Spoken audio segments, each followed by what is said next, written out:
Number 59, you're engaging in character defects.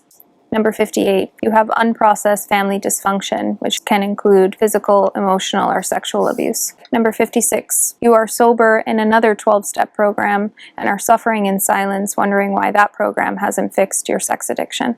Number 55, instead of relating to people who are sharing in a meeting, you're judging them. Number 54, you do not have a home group which you regularly attend and feel comfortable in. Number 53, you are not reinforcing your recovery by working with others. Number 52, you are not doing service in your fellowship or with others in recovery. Number 51, you are not keeping your side of the street clean with a daily 10th step inventory. Number 49, you have not committed to enlarging your spiritual life on a daily basis. 48, you have not done an 8th or 9th step with your sponsor. Number 47, you've not worked a 4th or 5th step with your sponsor. Number 46, you've not practiced 90 consecutive days of recovery.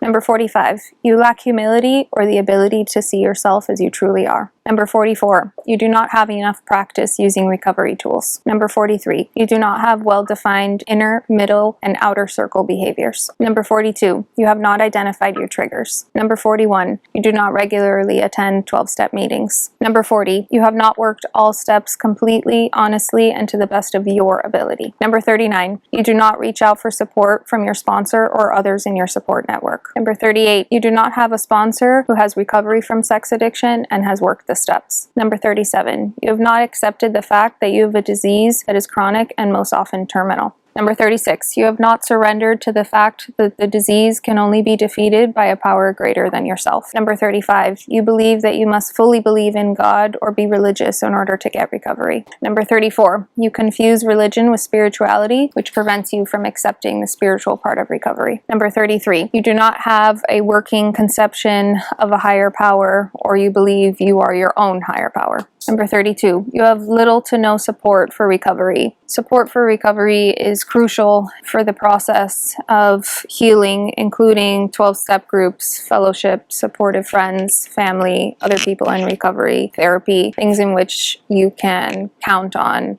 to be there for you as you navigate this process.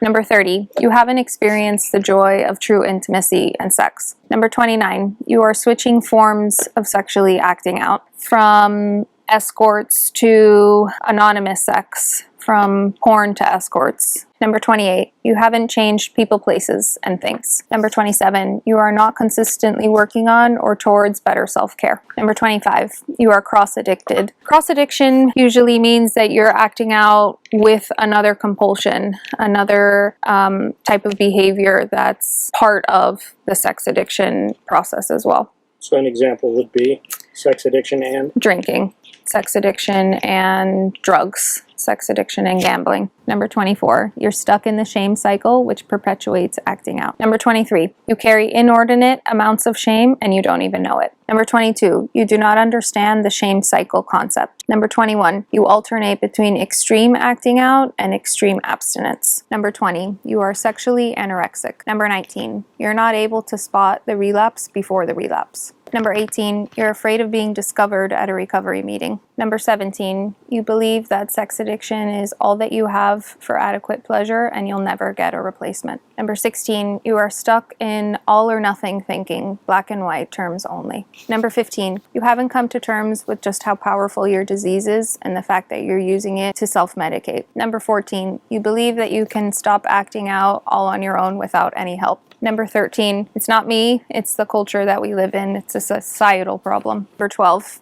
everybody's doing it, so it's not a big deal. Number 11, minimization. I think I'm a sex addict, but it's not that bad. It only causes me problems sometimes. Number 10, you like sex but would not qualify as a sex addict. I think that's a form of denial. Absolutely questioning whether or not sex is creating problems for you in a variety of areas in your life, and being able to have an honest conversation about whether or not that is in fact affecting you. Number 9, you don't believe that sex addiction is truly a disease. It's absolutely a common misconception that sex addiction is not real or that it doesn't exist. It's very much something that is real. It very much is a problem for a number of individuals. Number 8, you are trying to fix the problem with the problem. I think that they need the opportunity to be able to process what led originally to them getting to the point of relying on these behaviors to make them feel whatever it is that they felt that they were lacking, and to have the opportunity to process a lot of that unresolved stuff and not fix the problem by continuing to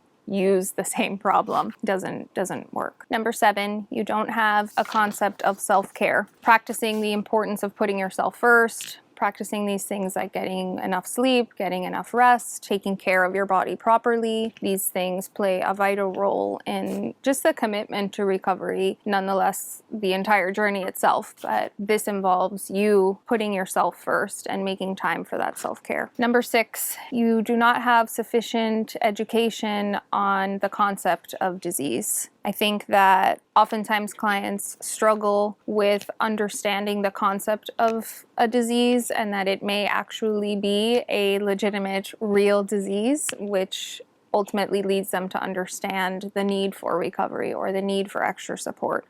And if you don't have that sort of foundation of knowledge, it makes it a lot more difficult to commit to this.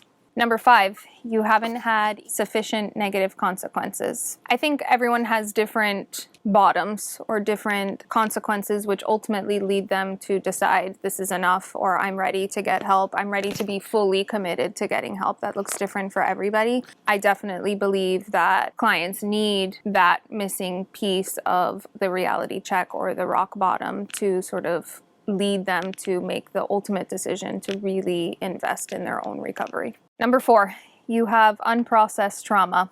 Having unprocessed trauma is really the reason that you are ultimately coming into therapy. You may not know that as a client yet. That's my job to point you in that direction. But unprocessed trauma is what typically leads us to act out on behaviors that give us this false sense of feeling safe or comfortable or pleasant. And in reality, unprocessed trauma is what is driving your addiction and not giving you a clear path towards recovery. Number 3, you are terrified by prospect of further trauma. Again, I think in this sex addiction, the understanding of the trauma that might have led to the developing of the addiction is oftentimes a painful realization that evokes a lot of feelings and emotions that are uncomfortable. And by nature, it's our desire to want to escape those feelings, and thus it feels safer to continue to act out. Number 2, you are terrified of being abandoned.